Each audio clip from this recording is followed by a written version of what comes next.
우리가 원하는 세상은 동학 농민군들이 외쳤던 것처럼 억강부약의 대동세상, 모두가 함께 어우러져 같이 사는 세상 아니겠습니까? 그리고 우리가 함께 사는 이유는 모두가 좀 더 안전하고 조금 더 평화롭고 조금 더 질서 있는 사회에서 더 많은 사람의 더 많은 행복을 위해서 아닙니까? 그래서 안보가 중요하고 치안이 중요하고 대화가 중요하고 민생이 중요하고 그리고 경제가 중요하지 않습니까? 어제 SPC라고 하는 회사의 노동자가 또 벨트에 끼어서 죽었다고 합니다. 살자고 나간 일터가 죽은 일터가 됐습니다.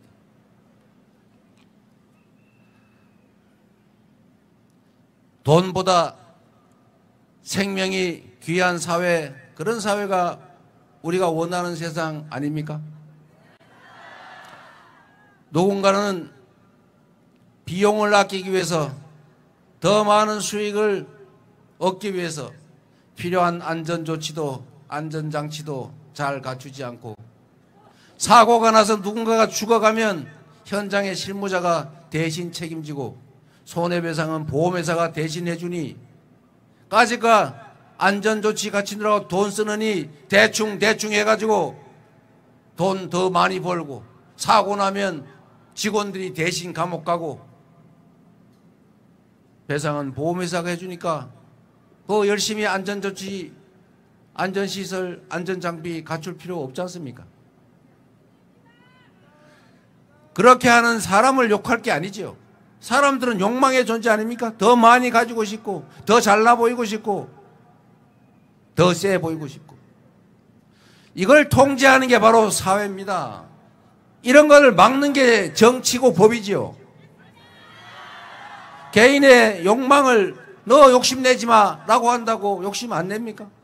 저도 잘 안 되는데요.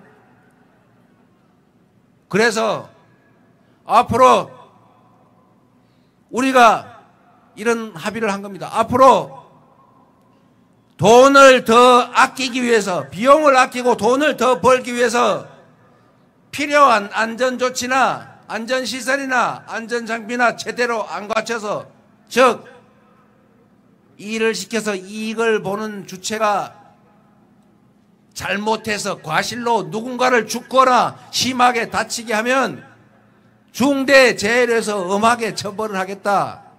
이게 중대재해처벌법입니다. 다른 나라에 다 있어요. 상식에 부합하는 거 아닙니까? 그리고 이거 민주당이 마음대로 만든 법 아닙니다. 국민의힘하고 다 합의해서 만든 법이잖아요. 맞습니까? 국민적 합의로 만든 규칙 아닙니까? 그래서 이 법이 그나마 시행이 되고 난 다음에 세계 최고로 산업재해율이 높은 우리나라, 산업재해 사망자 제일 많은 나라 대한민국이 그나마 그 산업재해 사망자가 조금씩 줄어들었다고 합니다. 이게 악법입니까? 그런데 이걸 악법이라고 그런 사람이 있어요. 악법. 여러분, 돈이 중요합니까? 사람 목숨이 중요합니까?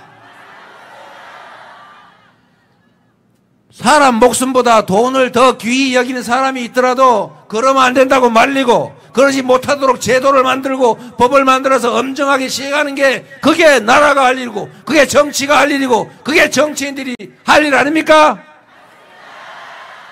그래서 살자고 간 일터가 죽음의 터가 되지 않게 만드는 거, 이게 바로 경제 선진국 10대 경제 강국쯤 된다는 대한민국이 해야 될 일 아니겠습니까? 아직도 그 산업화 시대에 그 옛날로 돌아가서 지금 당장 총량을 늘리는 게 중요하니까 누구 죽고 뭐 다치고 하는 건 좀 참고 어떡하겠니? 막내, 둘째, 셋째 좀 다치고 힘들어도 참아. 장남이나 잘 키워가지고 일단 장남들 우리가 좀 더 보자. 라고 했던 불균형 성장 정책을 취했던 옛날에 그 가난했던 산업화 시대의 대한민국이 아니지 않습니까? 이제는 10대 경제 강국에 5대 군사 강국에 전 세계인들이 한국말로 된 팝송, 드라마 듣고 보면서 한국말 배우는 한류로 전 세계가 부러워하는 그런 문화 강국 아닙니까? 좀 채통 좀 차려야 되는 거 아닙니까? 그런데 어떻게 돈 벌자고 안전 좋지 엉터리를 해가지고 일터로 간 이 가난하고 억울한 사람들이 죽게 만듭니까? 이제는 그런 세상 이제 그만해야 되겠죠? 그야말로 진짜 사람이 행복한 나라, 진짜 선진국 한번 만들어 보자는 게 제 생각입니다.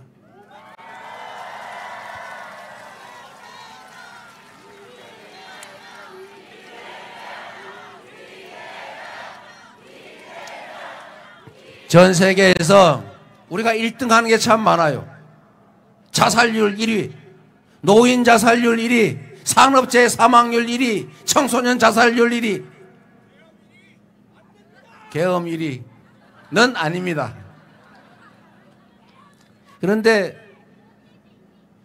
여러분, 지금 우리가 과거에 비해서 자본이 부족합니까? 기술이 부족합니까? 교육 수준이 낮습니까? 인구가 적습니까? 국민들이 덜 부지런하긴 합니까? 게으르긴 합니까?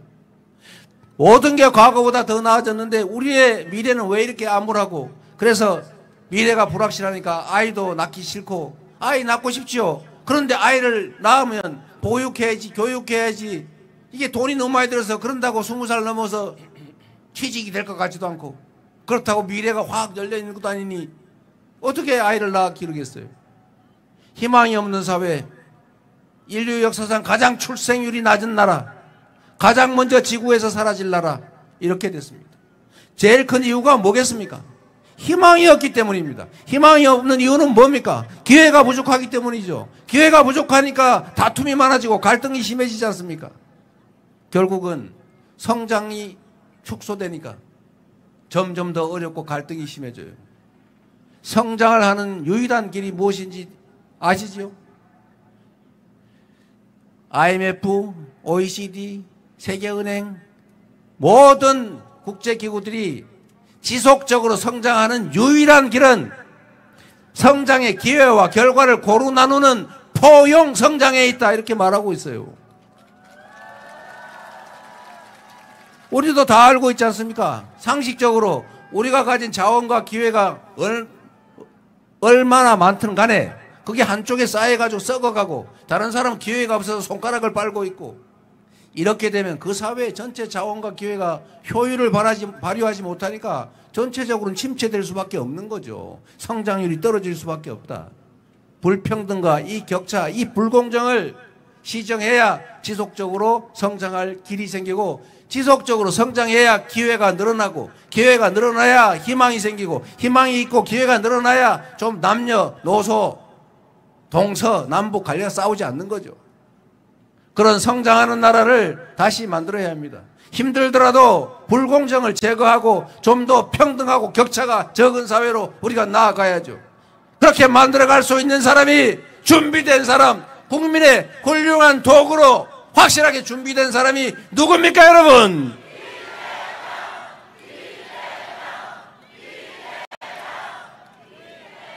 감사합니다.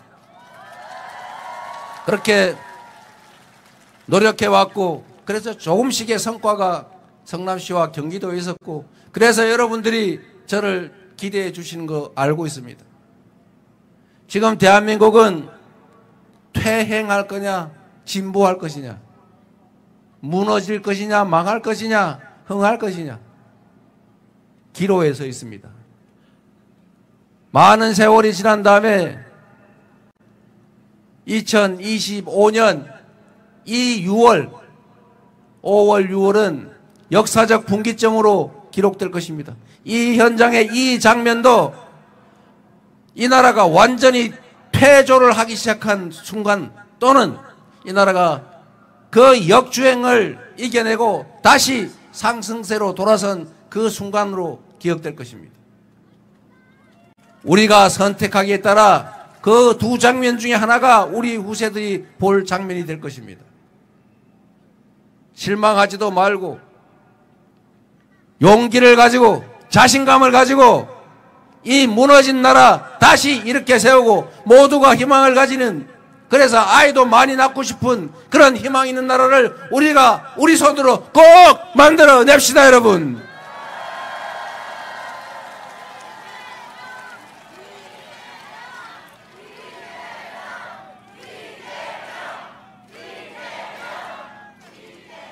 그래서 지금 중대재해처벌법을 폐지하자는 등 뭐 이런 사람도 있죠. 그 사람들이 나쁜 게 아닙니다. 문제는 우리 사회에는 똑같은 걸 놓고 왼쪽에서 보는 사람, 오른쪽에서 보는 사람, 똑같은 동전을 놓고도 일자로 보는 사람, 동그랗게 보는 사람, 다양한 사람들이 있죠. 틀리다고 할 수 없어요. 다를 뿐이죠. 그러나 이걸 전체적으로 보고 그 이해관계를 조정하는 것이 바로 정치가 할 일입니다. 국민 전체 입장에서, 국가 전체의 입장에서 이해관계를 조정해야죠.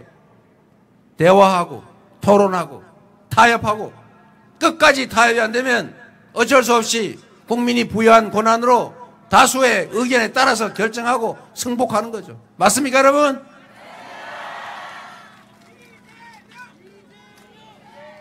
그런 합리적인 세상을 꼭 만듭시다. 대화와 타협을 하려면 중요한 게 있어요.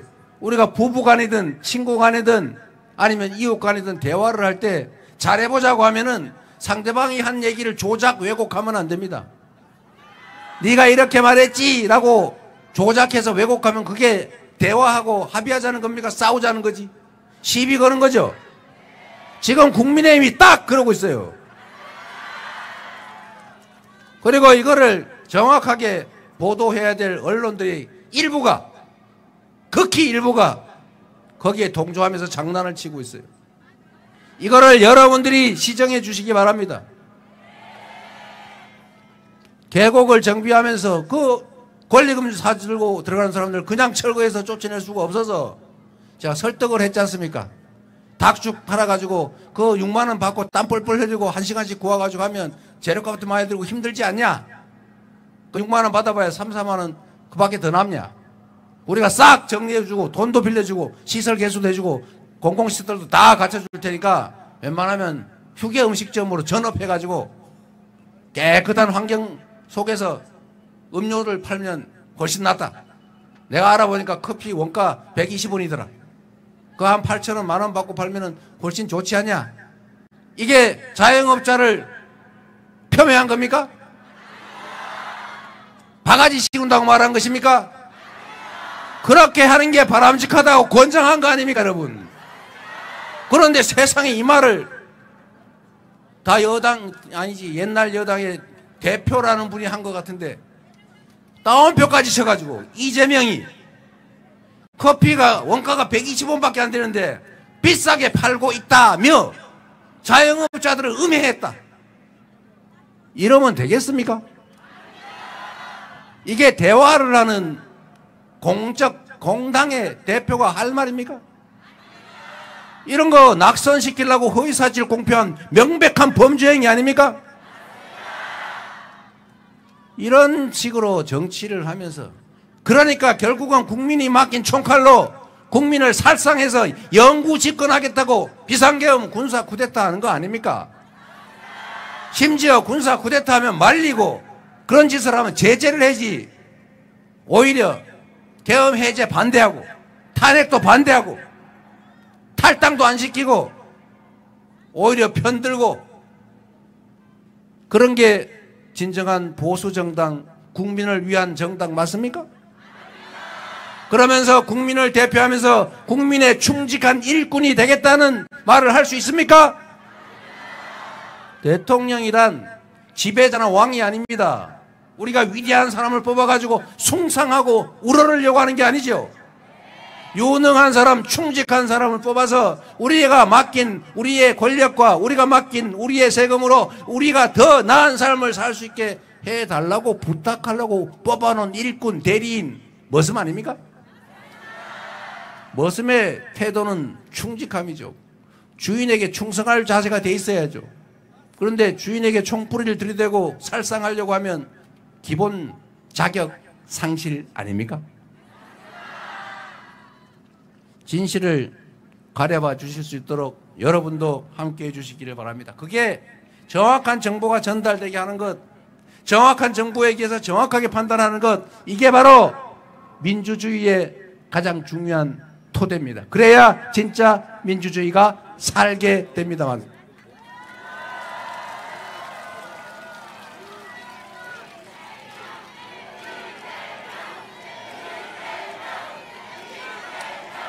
그리고 정치를 하는 데서 국민들을 바보로 알고 기만하고 그러면 안 되겠죠. 전에 총선 때 보니까 다 서울 만들어 주겠다고 그래서 여기 고양시도 야 서울하고 붙어 있으니까 우리 서울 되는 거 아니야? 그런 기대하신 분도 있었다는 일각의 소문이 들리던데 사실인가요?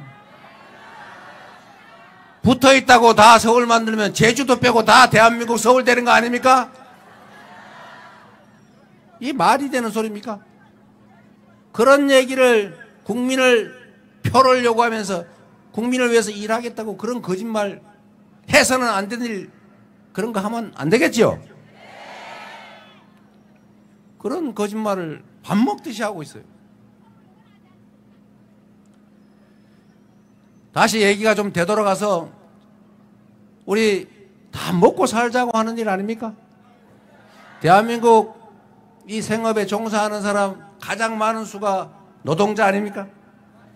누군가에게 노동력을 제공하고 그에 대한 대가를 받아서 임금을 받아서 하는 사람들 아닙니까? 그걸 실제로 뭐 택배 노동자니 뭐 플랫폼 노동자니 뭐 도급계약서 비슷하게 쓰고 하지만 실질적으로는 다 지휘 명령에 따라 일하는 노동자 아닙니까?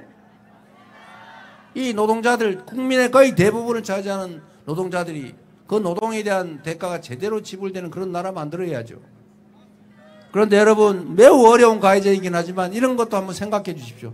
이 중에 자영업 하시는 분도 있고 사업하시는 분도 있고 관리자 하시는 분도 있고 보수 많이 받는 분도 계실 거예요. 그런데 정말로 중요한 게 있습니다. 세상이 합리적으로 운영돼야 됩니다. 아주 초보적인 상식이 있죠. 공평해야 된다. 그런데 말입니다. 똑같은 직장에서 똑같은 시간 똑같은 장소에서 똑같은 노동을 하는데 월급이 달라요. 누구는 정규직이니까 더 많이 주고 누구는 임시직이니까 덜 줘요. 원래는 상식적으로 보면 고정적으로 직장에 안정되어 있는 사람하고 잠깐 임시적으로 급할 때 쓰는 사람하고 똑같은 일을 한다면 누가 더 보수를 많이 받아야 됩니까? 임시직이 더 받아야 되죠. 몇 시간 일하는 알바가 더 많이 받아야죠. 다른 나라는 대체적으로 그래요. 그래서 우리가 호주에 헐리데이 어쩌고 저쩌고 그거 가잖아요. 거기는 알바가 보수가 더 많기 때문에 그런 거예요. 그게 정상입니다, 여러분. 근데 이 나라는 반대죠. 정규직이 더 많이 받고 비정규직은 더 적게 받고 알바는 더 적게 받고 이러니 노동자들이 살 수가 있습니까, 여러분? 노동자들은 단결할 권한이 헌법에 의해서 보장돼 있어요. 집단적으로 교섭하고 안 되면 집단적으로 행동할 권리가 헌법상 권리 아닙니까? 그런 권리를 실질적으로 행사할 수 없게 노동자를 정규직, 비정규직, 알바로 다 쪼개가지고 싸움을 시키고 있어요. 이러지 말아야 되겠죠. 그리고 이걸 개인 사업자인 척 하면서 실제로는 다 지휘 복종하면서 노동자로, 즉 근로자로 일을 시키면서 굳이 개인 사업자로 계약서 써가지고 하는 거, 이런 거 아마 안 되는 거 아닙니까? 이제 정상적인 사회로 좀 가야 됩니다. 그래서 제가 그 말씀을 드리는 거예요. 이런 탈법, 불법이 온 군데 사업장에서 벌어지고 있는데 관리 감독하는 사람이 없어요. 근로감독관이라고 뭐 한 3,000명 있는데 이 사람들은 월급 떼어먹힌 거, 임금 체불된 거 그거 계산해가지고 그거 받아주느라고 정신없어요. 그러니까 무슨 사업장, 건설 현장, 무슨 창고니 이런 데서 맨날 무슨 대형 사고 나가지고 몇십 명이 죽었느니 몇십 명이 다쳤느니 누가 묻혀가지고 매몰사 했느니 무슨 가스에 질식해가지고 죽었느니 이런 게 수없이 많아가지고 전 세계에서 이렇게 산업재해로 죽는 사람이 제일 많다는 거 아닙니까? 그리고 죽으면은 그 가족들은 그 보상금 받고 그냥 눈물 펑펑 흘리다가 이제 뭐 가정 파탄 나는 거죠. 이게 한둘입니까? 그래서 이거를 미리 예방을 해야 됩니다. 예방을. 그리고 우리 모두가 규칙을 지키면 조건은 똑같잖아요. 학력고사 시험이 어려우면 억울하십니까? 학력고사 쉽게 나오면 좋아요? 쉽게 나오나 어렵게 나오나 똑같아요. 어차피 조건은 공부 열심히 하는 사람은 더 받을 것이고 공부 좀 덜하는 사람은 덜 받는 거죠. 시험 문제가 어렵고 쉽고 뭔 상관 있습니까? 우리가 일률적으로 규제가 동일하다면 조건은 경쟁 조건은 똑같은 거예요. 그래서 법을 지키자. 법을 안 지키면서 이익 보는 거 이제 좀 그만하자.